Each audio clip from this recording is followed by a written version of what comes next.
Two equal charges of 2 into 10 to the power minus 16 coulomb are kept 20 centimetre apart in air।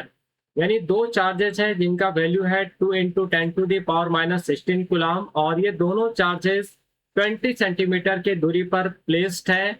आगे कह रहा है at a point Midway between them, यानी इन दोनों charges के बीच में एक पॉइंट है जहां पॉइंट इलेक्ट्रिक फील्ड इंटेंसिटी, यानी उस पॉइंट पर आपको इलेक्ट्रिक फील्ड इंटेंसिटी कैलकुलेट करना है। और second, force acting on a charge 2 into 10 to the power minus 16 placed at Midway.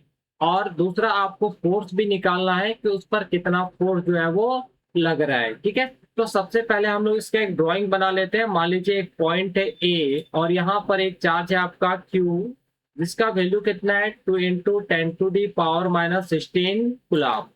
ठीक, और इससे 20 सेंटीमीटर के डिस्टेंस पर एक दूसरा चार्ज है पॉइंट बी पर, वो हमारा क्यू है और ये इसका भी वैल्यू कितना है 2 into 10 to the power minus 16 coulomb. ठीक है, कह रहा है कि इसके बीच में एट अ पॉइंट मिडवे, यानी इस दोनों चार्जेस के बीच में एक पॉइंट है आपका, डेट वो पॉइंट हमारा ओ है।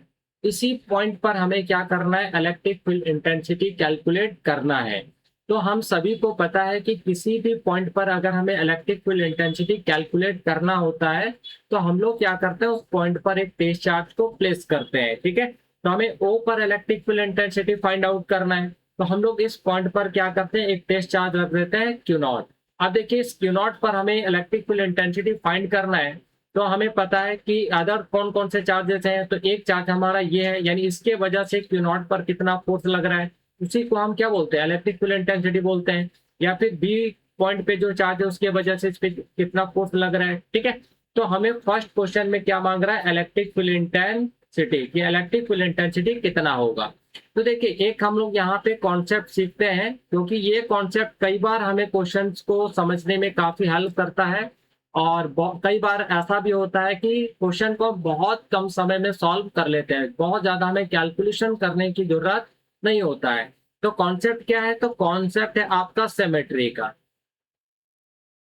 ठीक है, क्वेश्चन को सॉल्व करने में ये जो सिमेट्री है ये बहुत ही इंपॉर्टेंट रोल प्ले करता है। अब ये सिमेट्री होता क्या है दोस्तों, तो मान लीजिए कि आपके पास दो चार्जेस हैं, एक आपका क्यू है, दूसरा आपका क्यू है, और दोनों ही मैग्नीट्यूड में क्या सेम है, या फिर हम इसको Q1 मान ले रहे हैं, इसको Q2 मान ले रहे हैं। और यहाँ पे Q1 और Q2 दोनों मैग्नीट्यूड में क्या है, सेम है। ठीक है, और इनके बीच का जो डिस्टेंस है, लेट वो डिस्टेंस हम कितना मान ले रहे हैं, R मान ले रहे हैं अभी। ठीक, और इसके बीच में यानी मिड पॉइंट पर एक पॉइंट है हमारा O, ये पॉइंट हमारा A हो गया, ये हम लोग यहाँ पे B मान ले रहे हैं O।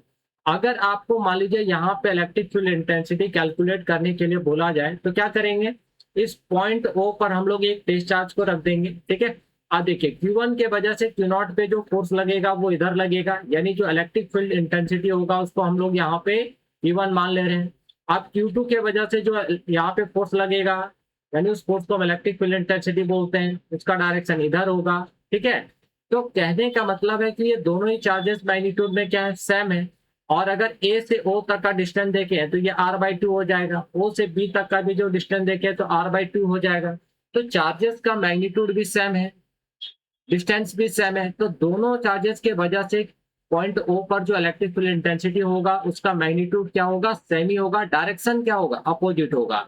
यानी यहाँ पे vector E1 mod of vector E1 equal to क्या हो जाएगा, mod of vector E2। Magnitude में दोनों क्या है, सेम है, लेकिन डायरेक्शन में अपोजिट है। तो यहाँ पे अगर आप इनेट कैलकुलेट करोगे तो इनेट कितना आ जाएगा, तो E1 माइनस E2, यानी कैंसिल हो जाएगा, तो रिजल्ट आपका क्या आएगा, 0, है ना।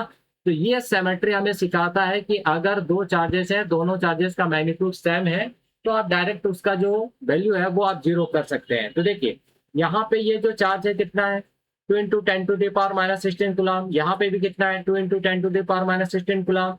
और ये जो डिस्टेंस है, ये डिस्टेंस मिड पॉइंट का बात हो रहा है, इसका मतलब ये 10 सेंटीमीटर हो गया, इधर भी कितना हो गया 10 सेंटीमीटर, और सेंटर पॉइंट पे ये क्यू नॉट है। तो इस पर जो इलेक्ट्रिक फील्ड इंटेंसिटी बनेगा इस चार्ज के वजह से वो आपका इधर बनेगा, लेट इसको हम लोग E1 मान लिए।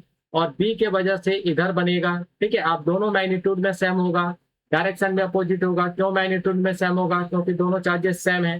तो यहाँ पे अगर आप इनेट कैलकुलेट करें, है ना, तो इनेट क्या हो जाएगा? E1 minus E2। कहाँ से ये समझ में आया? सिमेट्री से। ये जो कॉन्सेप्ट है, यानी रिजल्ट हमारा क्या हो गया? 0।